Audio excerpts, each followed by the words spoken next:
स्वागत है मिनिस्टर साहब तुहाडा। हालांकि तुसी ये महकमा ये मिनिस्ट्री जिहड़ी है सिर्फ 20 दिन पहला ही संभाली है, पर फिर भी ज़रूर जानना चाहांगे कि सरकार दा रोड मैप की है, क्योंकि जे हेल्थ की गल की जाए आम आदमी पार्टी वालों हेल्थ ते सब तो ज़्यादा एजुकेशन नूं लेके दावे किए गए सी ते कहा सीगा कि इहदे विच सुधार असीं करांगे।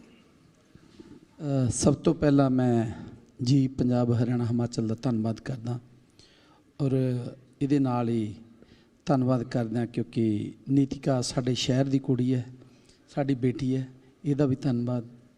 और साडे पंजाब के मुख मंत्री साहब सरदार भगवंत सिंह जी मान, उन्हां दा सुपना है कि असी पंजाब दे विच हर एक घर नूं हर एक जन नूं जिहड़ा चंगा इलाज दईए, वधिया इलाज दईए, ताकि उन्होंने जिहड़ा इलाज है उन्होंने अपने इर्द गिर्द ही जिहड़ा मिल सके।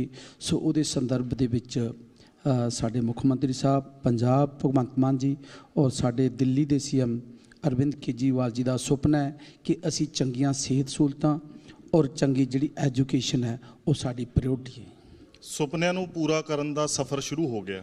सफ़र दे विच किन्ना पंध पूरा कर लिया ते किहड़ी-किहड़ियां चीज़ां दी प्राप्ति हासिल कीती है ਤਾਂ ਜੋ ਕਿ ਲੋਕਾਂ ਦਾ ਅਗਲੀਆਂ ਆਉਂਦੀਆਂ ਚੋਣਾਂ, ਕਿਉਂਕਿ ਜਿਹੜੀਆਂ ਚੋਣਾਂ ਨੇ ਜਿਹੜੀ ਉਹਦੇ ਵਿੱਚ ਇੱਕ ਖੂਬਸੂਰਤੀ ਹੈ ਜਿਹੜਾ ਸਾਡੇ ਲੋਕਤੰਤਰ ਦੇ ਵਿੱਚ ਵੋਟ ਤੰਤਰ ਦੀ। ਵੋਟ ਤਾਂ ਹੀ ਪੈਂਦੀ ਹੈ ਜੇ ਕਿਸੇ ਦੇ ਉੱਤੇ ਯਕੀਨ ਵੱਜਦਾ। ਜੇ ਤੁਸੀਂ ਕਹਿੰਦੇ ਹੋ ਅਸੀਂ ਕੰਮ ਕਰਾਂਗੇ ਤਾਂ ਸਾਨੂੰ ਵੋਟ ਮਿਲੇਗੀ। ਦਿੱਲੀ ਦੇ ਵਿੱਚ ਤੁਹਾਡੀ ਸਰਕਾਰ ਨੇ ਕਿਹਾ ਕਿ ਜੇ ਅਸੀਂ ਕੰਮ ਕੀਤਾ ਤਾਂ ਸਾਨੂੰ ਵੋਟ ਪਾਇਓ। ਉਹ ਪੰਧ ਨੂੰ ਤੁਸੀਂ ਕਿੰਨਾ ਕੁ ਪੂਰਾ ਕਰ ਲਿਆ?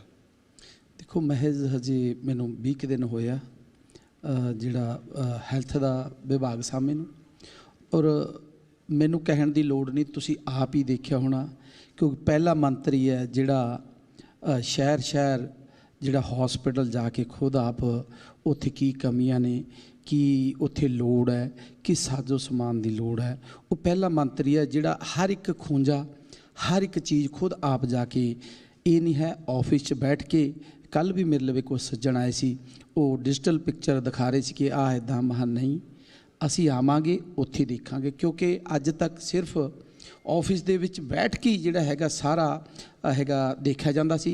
पर मैं मेरी इच्छा है कि मैं हर एक हॉस्पिटल दे विच विजिट करूँगा, मैं सैकटरीएट भी बैठूँगा, मैं विजिट दे भी जाऊँ पंजाब दे, और मैं अपना हलका भी देखूँगा। ਤੁਸੀਂ ਆਲਰੇਡੀ ਜਾ ਵੀ ਰਹੇ ਹੋ।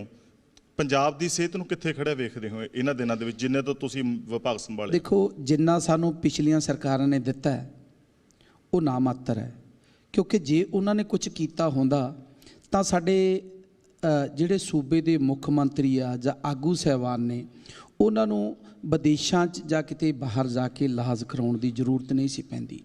उन्होंने साडे सिस्टम नूं इन्ना गंधला करता कि इनूं संभालण वास्ते थोड़ा टाइम लगूगा, पर मैं इन्ना जरूर कमिटेड हाँ कि मैं इस नूं भगवंत मान जी दे जिहड़ा जिस तरह दिशा निर्देश ने उन्हां दे तहत इनू सोहना जिहड़ा हैगा इलाज दा सिस्टम है वो असी पंजाब दे लोकां नूं दवांगे, और पंजाब दे लोग भी गर्व महसूस करनगे कि पहली बारी कोई सरकार आई है भगवंत मान जी दी जिहड़ी हर एक दा जिहड़ी बीमार कोई होर जांदा है उहदी सुनवाई सरकारी हॉस्पिटलों दे विच है जिहड़ी वो हुंदी है। मिनिस्टर साहब पर हाले भी जिहड़े लोग ने वो प्राइवेट हॉस्पिटल का रुख करते हैं। सरकारी हस्पतालों तो पहला वो कहते हैं कि प्राइवेट दे विच करवा लो।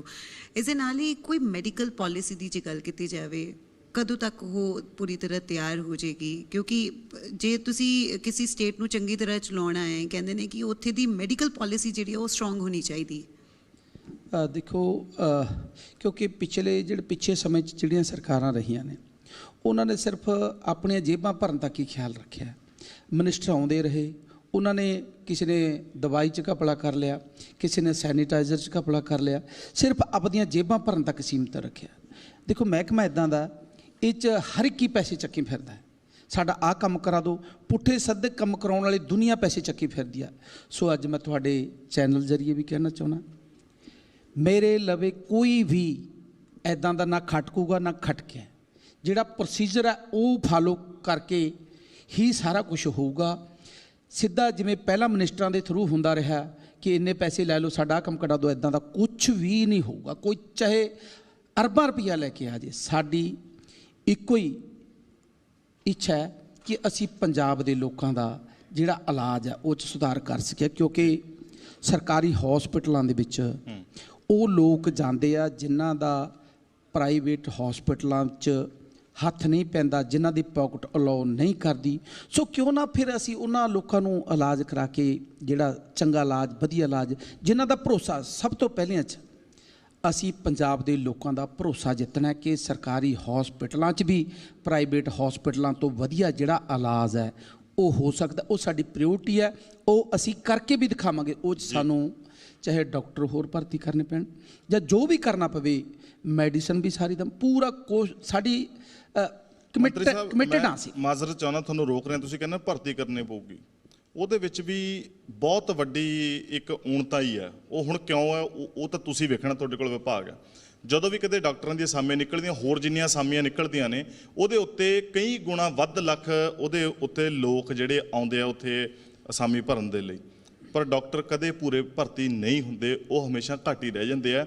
ਜਾਂ ਤਾਂ ਉਹਨਾਂ ਦੇ ਪੇ ਸਕੇਲ ਉੱਦਾਂ ਦੇ ਨਹੀਂ ਹੋਣਗੇ, ਜਾਂ ਉਹਨਾਂ ਨੂੰ ਉਹੋ ਜਿਹੀਆਂ ਸੁਵਿਧਾਵਾਂ ਨਹੀਂ ਮਿਲਦੀਆਂ ਹੋਣਗੀਆਂ, ਜਾਂ ਉਹੋ ਜਿਹਾ ਮਾਣ ਸਨਮਾਨ ਸਰਕਾਰਾਂ ਵੱਲੋਂ ਸਮੇਂ-ਸਮੇਂ ਦੇ ਨਹੀਂ ਦਿੱਤਾ ਹੋਇਆ ਜਾਏਗਾ।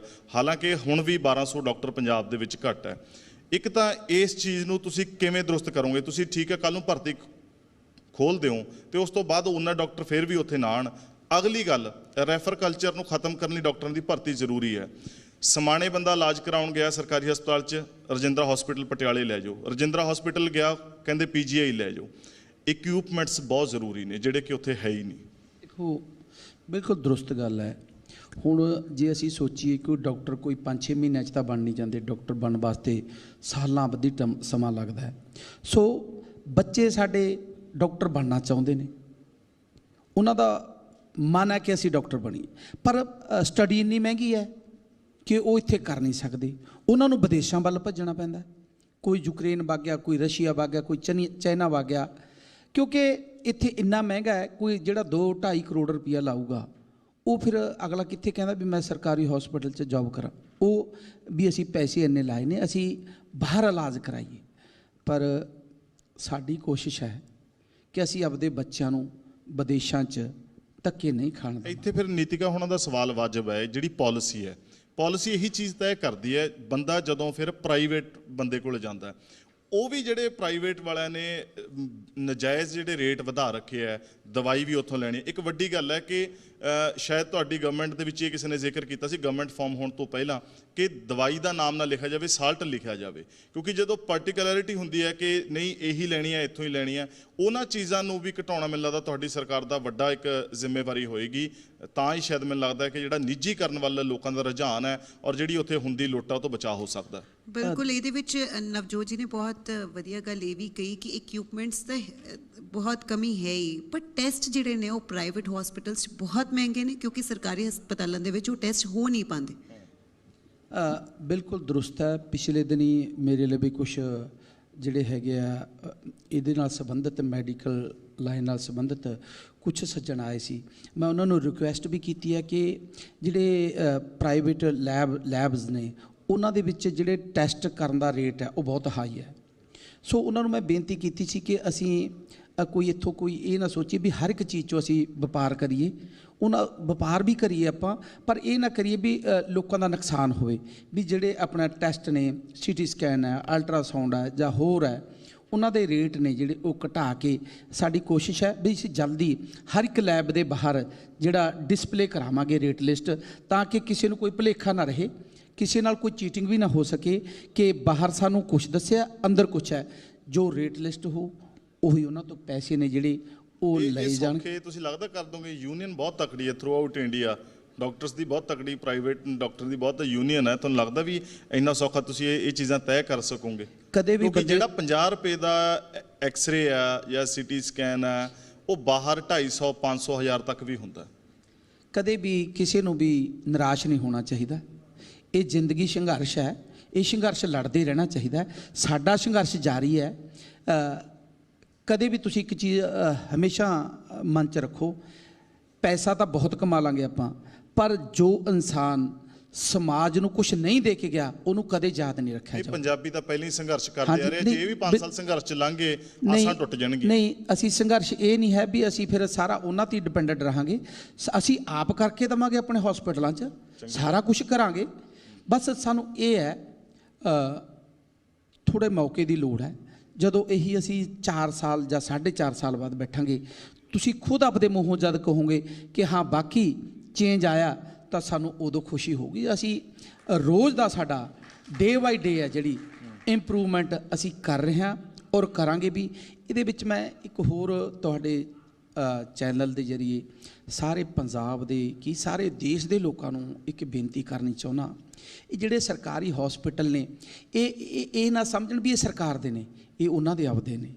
ਉੱਥੇ ਅਸੀਂ ਕੀ ਕਰਦੇ ਹਾਂ, ਅਸੀਂ ਜਰਦਾ ਖਾਂਦੇ ਹਾਂ, ਅਸੀਂ ਪਾਨ ਖਾਂਦੇ ਹਾਂ, ਉਹ ਦੁਬਾਰਾ 'ਤੇ ਥੁੱਕੀ ਜਾਂਦੇ। ਇਹ ਵੀ ਚੰਗੀ ਗੱਲ ਨਹੀਂ, ਉਹ ਵੀ ਇੱਕ ਬਿਮਾਰੀਆਂ ਨੂੰ ਸੱਦਾ ਹੈ। ਸੋ ਅਸੀਂ ਸਾਰੇ ਰਲ ਕੇ ਹਸਪੀਟਲ ਨੇ ਜਿਹੜੇ ਉਹਨਾਂ ਦੀ ਸਾਫ ਸਫਾਈ ਅਸੀਂ ਆਪ ਰੱਖਣੀ ਆ। ਜਿਹੜੇ ਸਾਡੇ ਸੰਬੰਧਿਤ MLA ਸਾਹਿਬਾਨ ਨੇ ਉਹਨਾਂ ਨੂੰ ਵੀ ਮੈਂ ਬੇਨਤੀ ਕਰੂੰਗਾ ਤੁਹਾਡੇ ਮਾਧਿਅਮ ਜਰੀਏ ਕਿ ਉਹ ਹਸਪੀਟਲਾਂ ਦੇ ਵਿੱਚ ਜਿਹੜੇ ਹੈਗਾ ਗੇੜਾ ਮਾਰਨ। ਉੱਥੇ ਜੇ ਕੋਈ ਸਫਾਈਆਂ 'ਚ ਕੋਈ ਕਮੀ ਪੇਸ਼ੀ ਆ, ਉਹਨਾਂ ਨੂੰ ਆਪ ਉੱਥੇ ਰਹਿ ਕੇ ਜਿਹੜੇ ਸਾਡੇ SDM ਸਾਹਿਬ ਨੇ, ਸਾਡੇ ਜਿਹੜੇ EO ਸਾਹਿਬ ਨੇ, ਉਹਨਾਂ ਨੂੰ ਵੀ ਬੇਨਤੀ ਹੈ ਕਿ ਉਹ ਵੀ ਆਪਣੀ ਜ਼ਿੰਮੇਵਾਰੀ ਚੱਕ ਕੇ ਕਿਤੇ ਕੋਈ ਮਾੜੀ ਮੋਟੀ ਕਮੀ ਪੇਸ਼ੀ ਲੱਗਦੀ ਆ ਉਹਨਾਂ ਨੂੰ ਸਫਾਈ। ਦੇਖੋ, ਜੇ ਅਸੀਂ ਆਲਾ ਦੁਆਲਾ ਔਰ ਇੰਦਰ ਹੈ ਜਿਹੜਾ ਉਹਦੀ ਸਾਫ ਸਫਾਈ ਪੂਰੀ ਕਰ ਲਈਏ ਤਾਂ ਸਮਝੋ ਸਾਨੂੰ 60% ਜਿਹੜੀ ਹੈਗੀ ਆ ਜਿੱਤ ਉਹ ਮਿਲ ਚੁੱਕੀ ਹੈ। ਬਾਕੀ ਦੇਖਦੇ ਜਾਓ, ਥੋੜਾ ਮਹੀਨੇ 20 ਦਿਨ ਦੇ ਵਿੱਚ ਤੁਹਾਨੂੰ ਹੋਰ ਬਹੁਤ ਕੁਝ ਜਿਹੜੀ ਹੈਗੀ ਆ ਹੈਲਥ ਦੇ ਵਿੱਚ ਉਹ ਦੇਖਣ ਨੂੰ ਮਿਲੂਗਾ। ਸ਼ਿਕਾਇਤਾਂ ਅਸੀਂ ਨਾ ਮਾਤਰ ਕਰਦਾ ਕਿਉਂਕਿ ਅਸੀਂ ਜਵਾਬਦੇਹੀ ਤੈਅ ਆ ਜਿਹੜੀ ਉਹ ਕਰਨ ਜਾ ਰਹੇ ਹਾਂ, ਕਰ ਵੀ ਦਿੱਤੀ ਔਰ ਹੋਰ ਵੀ ਕਰਾਂਗੇ। ਜੇ ਕੋਈ ਸਮਝੂਗਾ ਕਿ ਜਵਾਬਦੇਹੀ ਦੇਣ ਤੋਂ ਆਨਾਕਾਨੀ ਕਰੂ, ਉਹਦੀ ਜਵਾਬਦੇਹੀ ਤੈਅ ਕਰਾਂਗੇ ਔਰ ਹਰ ਇੱਕ ਨੂੰ ਉਹਦਾ ਆਪਣਾ ਜਿਹੜਾ ਹੈਗਾ ਸਮਝਣਾ ਪੈਣਾ ਉਹਦਾ ਕੀ ਕਰਤੱਵ ਹੈ। ਬਿਲਕੁਲ ਚੇਤਨ ਜੀ, ਬਹੁਤ ਵਧੀਆ ਗੱਲ ਕਹੀ। ਕਿਉਂਕਿ ਪੰਜਾਬ ਦੇ ਲੋਕ ਵੀ ਹੋਣ ਜਾਂ ਫਿਰ ਦੇਸ਼ ਦੇ ਲੋਕ ਜਦੋਂ ਵਿਦੇਸ਼ਾਂ ਦੇ ਵਿੱਚ ਜਾਂਦੇ ਨੇ, ਉੱਥੇ ਪੂਰਾ ਧਿਆਨ ਰੱਖਦੇ ਨੇ, ਉੱਥੇ ਕੁਝ ਵੀ ਸੁੱਟਦੇ ਨਹੀਂ। ਪਰ ਪੰਜਾਬ ਦੇ ਵਿੱਚ ਹੋਵੇ ਜਾਂ ਫਿਰ ਦੇਸ਼ ਦੇ ਵਿੱਚ ਕਿਸੇ ਹਸਪਤਾਲ ਹੋਵੇ, ਉੱਥੇ ਇਹ ਸਾਰਾ ਕੁਝ ਹੁੰਦਾ। ਸਾਫ ਸਫਾਈ ਦਾ ਧਿਆਨ ਰੱਖਣ ਦੀ ਜ਼ਰੂਰਤ ਹੈ। ਪਰ ਆਮ ਆਦਮੀ ਪਾਰਟੀ ਤੇ ਨਾਲ ਹੀ ਪੰਜਾਬ ਸਰਕਾਰ ਦਾ ਕਹਿਣਾ ਹੈ ਕਿ ਪੰਜਾਬ ਹੋਰ ਸਿਹਤਯਾਬ ਹੋਏਗਾ, ਪੰਜਾਬ ਦੇ ਲੋਕ ਹੋਰ ਸਿਹਤਮੰਦ ਹੋਣਗੇ। ਤੇ ਇੱਕ ਸਭ ਤੋਂ ਵੱਡੀ ਜਿਹੜੀ ਗਾਰੰਟੀ ਦਿੱਤੀ ਗਈ ਸੀ ਉਹ ਸੀਗੀ ਮੁਹੱਲਾ ਕਲੀਨਿਕ ਦੀ, ਕਿ ਅਸੀਂ 16,000 ਮੁਹੱਲਾ ਕਲੀਨਿਕ ਜਿਹੜੇ ਆ ਉਹ ਪੰਜਾਬ ਦੇ ਵਿੱਚ ਖੋਲਾਂਗੇ ਦਿੱਲੀ ਦੀ ਤਰਜ਼ 'ਤੇ। ਕਦੋਂ ਤੱਕ ਇਹ ਖੋਲ੍ਹਣ ਜਾ ਰਹੇ ਹੋ ਤੇ ਕੀ ਪੂਰਾ ਪਲਾਨ ਜਿਹੜਾ ਹੈ ਇਸ ਨੂੰ ਲੈ ਕੇ ਤਿਆਰ ਕੀਤਾ ਗਿਆ? ਦੇਖੋ, ਪਹਿਲੀ ਸਰਕਾਰ ਹੈ ਜਿਹੜੇ ਪਹਿਲੇ ਸਾਲ ਦੇ ਵਿੱਚ ਹੀ ਪੂਰੀ ਫਾਰਮ ਦੇ ਵਿੱਚ ਹੈ। ਇਹ ਭਗਵੰਤ ਮਾਨ ਜੀ ਨੇ ਜਿੱਦਣ ਅਸੀਂ ਸਹੁੰ ਚੁੱਕੀ ਆ ਉਸ ਦਿਨ ਵੀ ਸਾਨੂੰ ਇਹੀ ਕਿਹਾ ਸੀ ਕਿ ਜਿਹੜਾ ਫੀਲਡ ਤੁਹਾਨੂੰ ਮਿਲਣਾ ਉਹ 'ਚ ਤੁਸੀਂ ਕੁਝ ਕਰਕੇ ਦਿਖਾਉਣਾ, ਕਿਉਂਕਿ ਸਰਕਾਰ ਵਚਨਬੱਧ ਹੈ ਆਪਣੇ ਹਰ ਇੱਕ ਕੰਮ ਪ੍ਰਤੀ। ਸੋ ਅਸੀਂ 15 ਅਗਸਤ ਨੂੰ ਮਹਿਜ਼ ਕਿੰਨੇ ਮਹੀਨਿਆਂ ਬਾਅਦ 5 ਮਹੀਨਿਆਂ ਦੇ ਵਿੱਚ ਹੀ ਅਸੀਂ 75 ਮੁਹੱਲਾ ਕਲੀਨਿਕ ਜਿਹੜੇ ਪੰਜਾਬ ਦੇ ਲੋਕਾਂ ਨੂੰ ਸਪੁਰਦ ਕਰਨ ਜਾ ਰਹੇ ਹਾਂ, ਜਿਨ੍ਹਾਂ ਦੇ ਵਿੱਚ ਸਾਡੇ ਜਿਹੜੇ ਆਉਣਗੇ ਉਹ ਪੇਸ਼ੈਂਟ ਆਉਣਗੇ, ਉਹਨਾਂ ਨੂੰ 41 ਤਰ੍ਹਾਂ ਦੇ ਟੈਸਟ ਔਰ 98 ਤਰ੍ਹਾਂ ਦੀ ਮੈਡੀਸਿਨ ਹੈ ਜਿਹੜੀ ਉੱਥੇ ਫ੍ਰੀ ਮਿਲੂਗੀ ਔਰ ਉਹਨਾਂ ਦੇ ਨੇੜੇ ਮਿਲੂਗੀ। ਔਰ ਇਸੇ ਸਾਲ ਦੇ ਵਿੱਚ ਸਾਡੇ 117 ਮੁਹੱਲਾ ਕਲੀਨਿਕ ਅਸੀਂ ਜਿਹੜੇ ਆਮ ਆਦਮੀ ਕਲੀਨਿਕ ਹੈ ਜਿਹੜੇ ਉਹ ਖੋਲਾਂਗੇ। ਔਰ ਇਹ ਨਹੀਂ ਵੀ 117 ਖੋਲ੍ਹ ਕੇ ਅਸੀਂ ਰੁਕ ਜਾਵਾਂਗੇ, ਇਹ ਲਗਾਤਾਰ ਜਾਰੀ ਰਹੂਗਾ। ਅਸੀਂ 5 ਸਾਲ ਸਾਡੇ ਲਵੇ ਹੈਗੇ ਆ, 5 ਸਾਲਾਂ 'ਚ ਅਸੀਂ ਬਹੁਤ ਕੁਝ ਕਰਨਾ ਹੈ। ਅਸੀਂ ਸਾਡੀ ਲੋਕਾਂ ਨਾਲ ਕਮਿਟਮੈਂਟ ਹੈ, ਪੰਜਾਬ ਦੇ ਲੋਕਾਂ ਨਾਲ, ਕਿ ਅਸੀਂ ਇਲਾਜ ਵਾਸਤੇ ਔਰ ਐਜੂਕੇਸ਼ਨ ਵਾਸਤੇ ਕੋਈ ਕਸਰ ਬਾਕੀ ਨਹੀਂ ਛੱਡਾਂਗੇ। ਕਿਉਂਕਿ ਪਹਿਲਾ ਸਾਲ ਹੈ, ਬਸਟ ਵੀ ਲੇਟ ਜਿਹੜਾ ਹੈਗਾ ਹੋਇਆ, ਅਗਲਾ ਬਸਟ ਹੈ ਜਿਹੜਾ ਇਸ ਤੋਂ ਵੀ ਵੱਡਾ ਆਊਗਾ, ਉਹਦੇ ਨਾਲ ਅਸੀਂ ਜਿਹੜੇ ਮੈਡੀਕਲ ਕਾਲਜ ਵੀ ਬਣਾਵਾਂਗੇ। ਇਹ ਜਿਹੜੀਆਂ ਸੁਵਿਧਾਵਾਂ ਤੁਸੀਂ ਉੱਥੇ ਦੇਣ ਜਾ ਰਹੇ ਹੋ, 98 ਤਰ੍ਹਾਂ ਦੀ ਮੈਡੀਸਿਨਾਂ ਤੇ ਟੈਸਟ ਨੇ, ਇਹ ਪ੍ਰੋਵਾਈਡ ਕਰਾਉਣ ਦੇ ਲਈ ਉੱਥੇ ਕੌਣ ਹਾਜ਼ਰ ਹੋਏਗਾ? ਕਿਉਂਕਿ ਜਿਹੜੇ ਪਹਿਲਾਂ ਸੇਵਾ ਕੇਂਦਰ ਖੁੱਲ੍ਹੇ, ਸਹਾਇਤਾ ਕੇਂਦਰ ਖੁੱਲ੍ਹੇ, ਉੱਥੇ ਅਕਸਰ ਕੀ ਸੀਗਾ, ਲੰਮੀਆਂ ਕਤਾਰਾਂ ਵੇਖੀਆਂ ਗਈਆਂ, ਬੰਦੇ ਸਰਕਾਰਾਂ ਨੇ ਉੱਥੇ ਨਹੀਂ ਰੱਖੇ, ਉਹ ਇੱਕ ਦੋ ਬੰਦਿਆਂ ਦੇ ਉੱਤੇ ਪ੍ਰੈਸ਼ਰ ਸੀਗਾ, ਤੇ ਪ੍ਰੈਸ਼ਰ ਦੇ ਵਿੱਚ ਕਈ ਵਾਰੀ ਬੰਦਾ ਗਲਤ ਕਦਮ ਵੀ ਚੁੱਕ ਲੈਂਦਾ। ਉਸ ਲਈ ਭਰਤੀ ਦੀ ਵੀ ਲੋੜ ਪਹਿਲਾਂ ਪਏਗੀ। ਤੁਹਾਨੂੰ ਲੱਗਦਾ ਕਿ ਪਹਿਲਾਂ ਇਸ ਵਾਲੇ ਪਾਸੇ ਜਾਣਾ ਚਾਹੀਦਾ ਸੀ? ਦੇਖੋ, ਜਿਹੜੇ ਅਸੀਂ ਉੱਥੇ ਆਪਣਾ ਸਟਾਫ ਰੱਖਣਾ ਹੈ ਉਹ 'ਚ ਆਲ ਓਵਰ ਜਿਹੜੇ ਡਾਕਟਰ ਸਾਹਿਬ ਨੇ, ਜਿੰਨੀ ਸਾਨੂੰ ਲੋੜ ਆ ਉਹ ਤੋਂ ਕਿਤੇ ਵੱਧ ਕੇ 10 ਗੁਣਾ ਸਾਡੇ ਲਵੇ ਡਿਮਾਂਡ ਆਈ ਹੈ। ਉਹਨਾਂ ਨੇ ਅਪਲਾਈ ਕੀਤਾ ਔਰ ਜਿਹੜੇ ਨਾਲ ਉਹਨਾਂ ਦੇ ਸਹਾਇਕ ਹੋਣਗੇ ਸਵੀਪਰ, ਉਹ ਚਾਰ ਮੈਂਬਰਾਂ ਦਾ ਸਟਾਫ ਹੈ ਜਿਹੜਾ ਇੱਕ ਸੇਵਾ ਕੇਂਦਰ ਦੇ ਵਿੱਚ ਜਿਹੜਾ ਹੋਊਗਾ। ਉਹ ਜਿਹੜਾ ਆਪਣਾ ਇਹ ਮੁਹੱਲਾ ਕਲੀਨਿਕ ਹੈ ਉਹਦੇ ਵਿੱਚ 4 ਮੈਂਬਰਾਂ ਦੇ ਸਟਾਫ ਤੇ ਜਿੰਨੇ ਵੀ ਪੇਸ਼ੈਂਟ ਆਉਣਗੇ ਉਹਦੇ ਨਾਲ ਜਿੱਥੇ ਵੱਡੇ ਹਸਪੀਟਲ ਨੇ ਸਰਕਾਰੀ ਉੱਥੋਂ ਜਿਹੜਾ ਲੋਡ ਹੈ ਉਹ ਘਟੂਗਾ, ਕਿਉਂਕਿ ਅੱਜ ਕਿਸੇ ਨੇ ਖੰਘ ਦੀ ਦਵਾਈ ਲੈਣੀ ਹੈ, ਕਿਸੇ ਨੇ ਜ਼ੁਕਾਮ ਬੁਖਾਰ ਜਾਂ ਕਿਸੇ ਨੇ ਕੋਈ ਪੱਟੀ ਕਰਾਉਣੀ ਹੈ, ਉਹ ਸਾਰਾ ਪ੍ਰੈਸ਼ਰ ਹੈ ਜਿਹੜਾ ਵੱਡੇ ਹਸਪੀਟਲਾਂ 'ਤੇ ਜਾਂਦਾ। ਇਹਦੇ ਨਾਲ ਕਿੰਨਾ ਪ੍ਰੈਸ਼ਰ ਹੈ ਜਿਹੜਾ ਉਹ ਅਸੀਂ ਘੱਟ ਕਰਾਂਗੇ। ਜਿਹੜੇ ਵੱਡੇ ਹਸਪੀਟਲ ਵਿੱਚ ਸਿਰਫ ਉਹ ਲੋਕ ਜਾਣਗੇ ਜਿਨ੍ਹਾਂ ਨੇ ਕੋਈ ਮੇਜਰ ਆਪਰੇਸ਼ਨ ਕਰਾਉਣਾ ਜਾਂ ਹੋਰ ਕੋਈ ਬਿਮਾਰੀ ਹੈ ਉਹਦੇ ਇਲਾਜ ਵਾਸਤੇ ਹੀ ਜਾਣਾ। ਇਹਦੇ ਨਾਲ ਜਿੱਥੇ ਅਸੀਂ ਇਸ ਪਾਸੇ ਵਾਸਤੇ ਚੱਲੇ ਹਾਂ, ਇਹਦੇ ਨਾਲ ਹੀ ਅਸੀਂ ESI ਜਿਹੜੇ ਹਸਪੀਟਲ ਆ ਉਹ ਵੀ ਅਸੀਂ ਖੋਲ੍ਹਣ ਜਾ ਰਹੇ ਹਾਂ। ਔਰ ਮੈਡੀਕਲ ਕਾਲਜ ਵੀ ਇਸੇ ਮੇਬੀ ਥੋੜ੍ਹੇ ਬਹੁਤੇ ਦਿਨਾਂ ਦੇ ਵਿੱਚ ਜਿਹੜਾ ਮਸਤੂਆਣਾ ਸਾਹਿਬ ਹੈ ਉੱਥੇ ਮਾਨ ਸਾਹਿਬ ਜੀ ਨੇ ਬਹੁਤ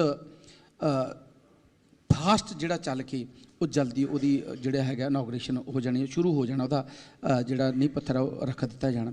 ਸੋ ਸਾਡੀ ਕੋਸ਼ਿਸ਼ ਹੈ ਕਿ ਅਸੀਂ ਪੂਰੀ ਸਪੀਡ 'ਚ ਅਸੀਂ ਚੱਲਣਾ ਹੈ ਕਿ ਕੰਮ ਕਰਕੇ ਦਿਖਾਈਏ, ਦਿਖੇ ਪੰਜਾਬ ਦੇ ਲੋਕ। ਇਹ ਨਾ ਹੋਵੇ ਕਿ ਸਿਰਫ ਅਸੀਂ ਆਪਣੇ ਨੀਂਹ ਪੱਥਰ ਲਾ ਦਈਏ, ਅੱਗੇ ਮੁੜ ਕੇ ਸਰਕਾਰਾਂ ਆਉਣ ਜਾਣ ਹੋਵੇ ਕੁਛ ਨਾ। ਮੰਤਰੀ ਸਾਹਿਬ, ਇਲਾਜ ਨਾਲੋਂ ਨਾ ਪਰਹੇਜ਼ ਚੰਗਾ ਹੁੰਦਾ।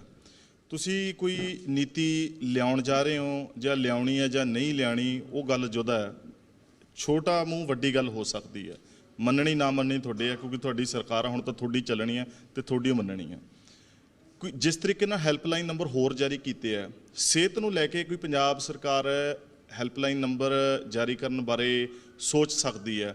ਕਿਉਂਕਿ ਬਹੁਤ ਸਾਰੀਆਂ ਚੀਜ਼ਾਂ ਅਜਿਹੀਆਂ ਨੇ ਕਿ ਸਿਰਫ ਲੋਕਾਂ ਨੂੰ ਉਹ ਮਨੋਵਿਗਿਆਨਿਕ ਤੌਰ ਦੇ ਉੱਤੇ ਨੇ, ਬਿਮਾਰੀ ਹੁੰਦੀ ਨਹੀਂ। ਕਿਸੇ ਨੂੰ ਸੁਣ ਕੇ ਉਹ ਭਾਈ ਮੇਰੇ ਗੋਡੇ ਦੁਖਦੇ ਆ, ਤੇ ਦੂਜੀ ਬੁੜੀ ਨੇ ਵੀ ਸੋਚ ਲਿਆ ਵੀ ਮੇਰੇ ਵੀ ਗੋਡੇ ਦੁਖਦੇ ਆ। ਕਿਸੇ ਨੇ ਕਹਿਤਾ ਮੇਰੀ ਨਿਗਾਹ ਘੱਟ ਹੈ, ਤੇ ਹਾਂ ਮੈਨੂੰ ਵੀ ਲੱਗਦਾ ਨਿਗਾਹ ਘੱਟ ਹੈ। ਤੋ ਉਸ ਹੈਲਪਲਾਈਨ ਨੰਬਰ ਦੇ ਉੱਤੇ ਬਹੁਤ ਸਾਰੀਆਂ ਅਜਿਹੀਆਂ ਚੀਜ਼ਾਂ ਜਿਹੜੀਆਂ ਕਿ ਸਾਨੂੰ ਵੈਸੇ ਹੀ ਲੱਗਦਾ ਮੇਰਾ ਤਾਂ ਢਿੱਡ ਦੁਖਦਾ ਰਹਿੰਦਾ, ਮੇਰਾ ਤਾਂ ਛਾਤੀ ਦਰਦ ਹੈ, ਤਾਂ ਉਹ ਚੀਜ਼ਾਂ ਉਸ ਹੈਲਪਲਾਈਨ ਨੰਬਰ ਤੇ ਬੰਦੇ ਨੂੰ ਉੱਥੇ ਜਾਣਾ ਹੀ ਨਾ ਪਵੇ ਤੇ ਉਸ ਫੋਨ ਦੇ ਉੱਤੇ ਹੀ ਹੱਲ ਹੋ ਜਾਣ। ਕੋਈ ਅਜਿਹੀ ਵੀ ਨੀਤੀ ਆ ਸਕਦੀ ਹੈ? ਤੁਹਾਡੀ ਗੱਲ ਤਾਂ ਦਰੁਸਤ ਹੈ, ਪਰ ਮੈਂ ਇੱਕ ਚੀਜ਼ ਜ਼ਰੂਰ ਦੇਖੀ ਹੈ, ਜਦੋਂ ਆਪਾਂ ਇਦਾਂ ਦਾ ਹੈਲਪਲਾਈਨ ਨੰਬਰ ਜਾਰੀ ਕਰਦੇ ਹਾਂ ਉਹਦਾ ਪ੍ਰੈਸ਼ਰ ਉਹ 'ਤੇ ਬਹੁਤ ਜ਼ਿਆਦਾ ਹੁੰਦਾ ਹੈ। ਤੁਸੀਂ ਰੋਜ਼ ਦੀ, ਜੇ ਹੁਣ ਮੈਂ ਹੀ ਹਾਂ, ਮੈਨੂੰ ਰੋਜ਼ ਦੀ 1000-1500 ਕਾਲ ਆਉਂਦੀ ਹੈ। ਮੈਂ ਉਹ 'ਚੋਂ ਜੇ ਕਹੂੰ ਮੈਂ 1500 ਕਾਲ ਆਪ ਨਹੀਂ ਪਿਕ ਕਰ ਸਕਦਾ। ਮੈਂ ਹੁਣ ਇੱਥੇ ਬੈਠਾ ਤਾਂ ਮੇਰੀ ਕਾਲਸ ਜਿਹੜੀ ਉਹ ਹੋਰ ਲਊਗਾ। ਉਹ 'ਤੇ ਹੁੰਦੇ ਆ ਵੀ ਇਹ ਤਾਂ ਫੋਨ ਚੱਕਦਾ ਨਹੀਂ, ਇਹ ਨਹੀਂ, ਇਹ ਹੋ ਨਹੀਂ ਸਕਦਾ, ਕਿਉਂਕਿ ਉਹ 'ਤੇ ਜਦੋਂ ਫੋਨ ਆ ਗਿਆ ਉਹ ਅਗਲੇ ਨੂੰ ਦੱਸੂਗਾ, ਕੀ ਕਰੂਗਾ, ਵਿੱਚ ਵੱਜੀ ਜਾਣਾ। ਉਹ ਨਹੀਂ, ਅਸੀਂ ਜਿਹੜੇ ਹਸਪੀਟਲ ਨੇ ਉੱਥੇ ਹੀ ਇੱਦਾਂ ਦਾ ਕਰ ਦੇਣਾ ਕਿ ਉਹਨਾਂ ਨੂੰ ਫੋਨ ਮਾਰਨ ਦੀ ਲੋੜ ਹੀ ਨਹੀਂ ਪੈਣੀ। ਉੱਥੇ ਜਦੋਂ ਪੁੱਛ ਪ੍ਰਤੀਤ ਹੋਣ ਲੱਗੀ ਤਾਂ ਮੈਨੂੰ ਲੱਗਦਾ ਕਿ ਇਸ ਚੀਜ਼ ਦੀ ਲੋੜ ਪੈਣੀ। ਜਿਹੜਾ ਕਰਪਸ਼ਨ ਦੇ ਅਗੇਂਸਟ ਨੰਬਰ ਜਾਰੀ ਹੋਇਆ ਸ਼ਾਇਦ ਉਹਦੇ 'ਚ ਵੀ ਇੱਦਾਂ ਹੁੰਦਾ ਹੋਵੇ। ਨਹੀਂ, ਦੇਖੋ ਮੈਂ ਹੈਲਥ ਤੋਂ ਬਾਹਰ ਤਾਂ ਮੈਂ ਜਾ ਹੀ ਨਹੀਂ ਸਕਦਾ, ਕਿਉਂਕਿ ਮੈਨੂੰ ਜਿਸ ਚੀਜ਼ 'ਚ ਮੈਂ ਉਸੇ 'ਤੇ ਗੱਲ ਕਰ ਸਕਦਾ। ਉੱਥੇ ਕੀ ਹੈ ਮੈਨੂੰ ਉਹਦੇ ਬਾਰੇ ਪਤਾ ਹੀ ਨਹੀਂ ਹੈ। ਮੈਂ ਤਾਂ ਆਪਦੇ ਫੋਨ ਚੱਕ ਲਾਂ, ਉਹ ਬੜੀ ਵੱਡੀ ਗੱਲ ਹੈ। ਸੋ ਇਸ ਕਰਕੇ ਮੈਂ ਇੱਥੇ ਤੱਕ ਹੀ ਸੀਮਤ ਹਾਂ। ਮੈਂ ਸਿਹਤ ਵਾਸਤੇ ਤੁਰਿਆ ਹੋਇਆ ਔਰ ਹਮੇਸ਼ਾ ਤੁਰਿਆ ਰਹੂੰਗਾ। 24 ਘੰਟੇ 7 ਦਿਨ ਸਿਰਫ ਲੋਕਾਂ ਦੀ ਸੇਵਾ ਵਿੱਚ ਹਾਜ਼ਰ ਹਾਂ। ਚੇਤਨ ਜੀ ਦੁਬਾਰਾ ਤੇ ਅਸੀਂ ਮੁਹੱਲਾ ਕਲੀਨਿਕ ਤੇ ਆਉਂਦੇ ਹਾਂ, ਕਿਉਂਕਿ ਉਸ ਨੂੰ ਲੈ ਕੇ ਬੜੀ ਕੰਟਰੋਵਰਸੀ ਜਿਹੜੀ ਹੈ ਉਹ ਚੱਲ ਰਹੀ ਹੈ। ਖਾਸ ਤੌਰ ਤੇ ਸ਼੍ਰੋਮਣੀ ਅਕਾਲੀ ਦਲ ਦੀ ਗੱਲ ਕੀਤੀ ਜਾਵੇ, ਉਹਨਾਂ ਦਾ ਕਹਿਣਾ ਹੈ ਕਿ ਸੇਵਾ ਕੇਂਦਰ ਜਿਹੜੇ ਸੀਗੇ ਉਸ ਨੂੰ ਆਮ ਆਦਮੀ ਕਲੀਨਿਕ ਦੇ ਵਿੱਚ ਤਬਦੀਲ ਕਰ ਦਿੱਤਾ ਗਿਆ।